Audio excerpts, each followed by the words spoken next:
Lady from the 90th. Thank you, Mr. Speaker. I stand before this body today in fierce opposition to AB 196. I am not a member of the LGBTQ plus community, but I am certainly an ally and a warrior and a champion for the cause.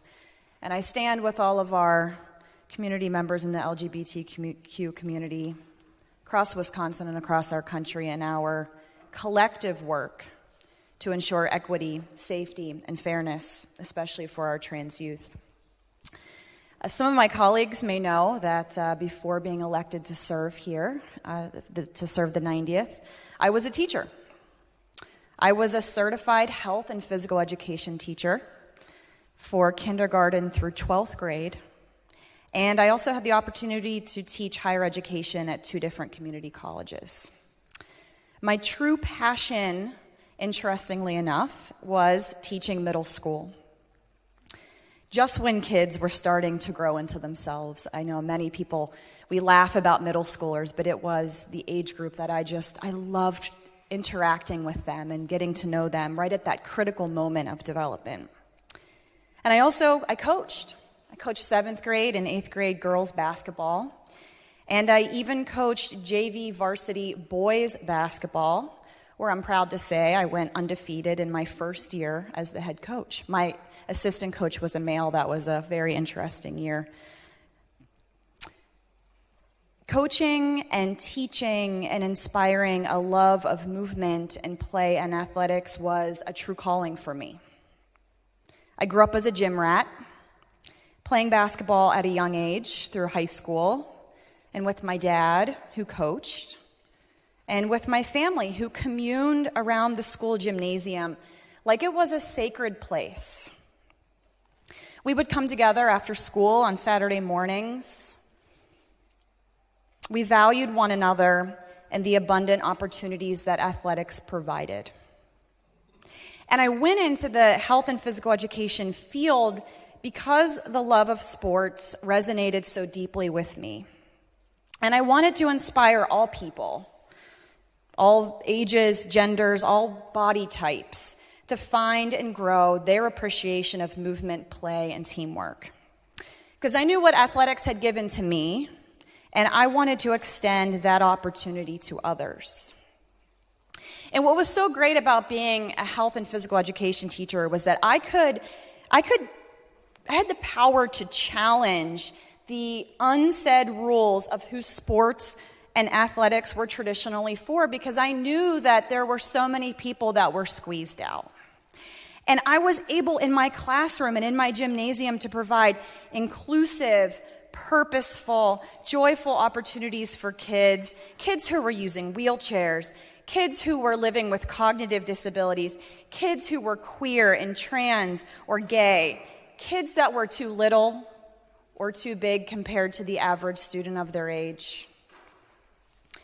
I was able to work with kids who were afraid to play because they were afraid of being called out or being embarrassed. Because in my classroom and in my gym, everyone belonged. And that sense of belonging created empathy within our students, you see, because they got to work together. They weren't separated. The boys and the girls weren't separated. The kids with disabilities weren't separated. The kids who had a wheelchair weren't separated. The kids with autism weren't separated. It was inclusive. And that inclusive environment taught us that our differences actually made us stronger. Because in the world, we don't live separately. And they valued one another. And they learned about one another. And they became inseparable, not because there was some crazy achievement to win at all costs. It was around the joy of play. And I think that's what makes me so angry and upset about these bills today.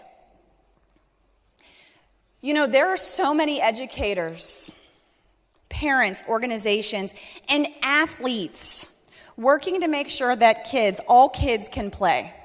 All kids. To play is to let your guard down. To play is to live in a moment free of fear. To play is to be yourself. To play is to be in a state of flow. And if any of you were an athlete or you run or you're physically active now, you know what I'm talking about. It is a sense of joy and mindfulness that takes you to a different place. And to deny play to kids is cruel. To deny play to kids who are trans is life-threatening. My colleagues in this body have heard from many experts citing the danger exclusion posing to LGBTQ community. I've heard from my colleagues today speaking on it. As published in the American Journal of Public Health, each incident of victimization and exclusion of the LGBTQ community more than doubles the likelihood of self-harming behavior. We heard some of this today on the floor. If this bill were to pass, educators would be expected to enforce this legislation. In fact, we've heard some criticism from other states that have passed similar legislation, educators wondering how they're going to enforce it. And essentially what it's going to do is turn educators from trusted adults to abusers. And so I ask this body, is this the role that we want our schools to serve? Because as we heard, Mr. Speaker, school and college athletic organizations widely agree there's no problem with trans women and men participating in sports. 8 years ago, the WIA instituted a policy guiding the participation of trans women in their programs, and the NCAA has a long-standing policy providing an inclusive path. In fact, they've embraced evolving science, which I would suggest this body actually do. Because as my colleague earlier mentioned about science, this is about science and pedagogy. And we've heard from the science and the health experts and the experts in education. And the NCAA has connected their policy to the International Olympic Committee and the U.S. Olympic and Paralympic committees. And in September, the Wisconsin Athletics introduced a diversity, equity, and inclusion strategic plan. This is a fishing expedition today. It's a bill in search of a problem that doesn't exist. Now, my colleague, the representative to the 38th, and one of the authors of the proposed legislation, is welcome, like any of us, to put forward bills because she heard concerns from constituents. We all do that. We hear concerns from constituents, and we activate on them when appropriate. But here's the deal. When experts in the field are telling us that the proposed legislation that you're considering is not only harmful and life-threatening, that's when, as a leader, you need to take a step back and assess the impact of your work. So if we really, as a legislative body today, want to lift up women in sports, student athletes like myself, and in the students that I've coached and taught over the years, and we want to truly inspire sportsmanship, leadership, and greatness, which, by the way, let me just say as well, has gotten me to be here today. I would not be standing here in this leadership position had I not had the opportunity to play sports and to interact with teammates from all different backgrounds. If we really wanted to do what we say we're here to do, what could we be doing?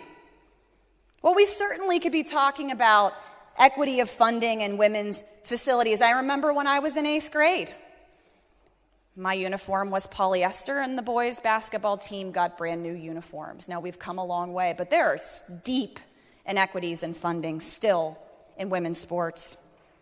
We could be talking about the widening income gap that prohibit many student athletes from participating because so many sports are being moved out of the high school and out of the school districts and into a pay-to-play format. That is a significant barrier for our working families. We could also be talking about fully funding our public schools, technical colleges, UW system, and what I would love to be talking about is strengthening our physical education programming, supporting our physical education teachers.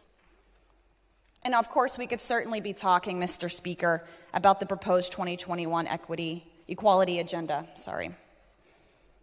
So I asked the representative of the 38th to consider this very simple question and all of my colleagues here today. What is the role our government should serve in regard to this legislation, to this topic. Trans kids aren't new. But you know what is new? What's new is our effort to build a society that actually sees them, that loves them, and defends them fiercely. I'm going to tell you all, as a legislator, as a teacher, as a mom, I wish I could, but I can't protect kids from getting hurt all of the time. But I can say, without a doubt in my bones and in my being, that the Wisconsin State Legislature should not be one of the things that causes our children harm. Everyone counts, folks, but we're all accountable. And those that vote yes on this bill will be held accountable. The 90th District defends Wisconsin's trans youth. The vote is no.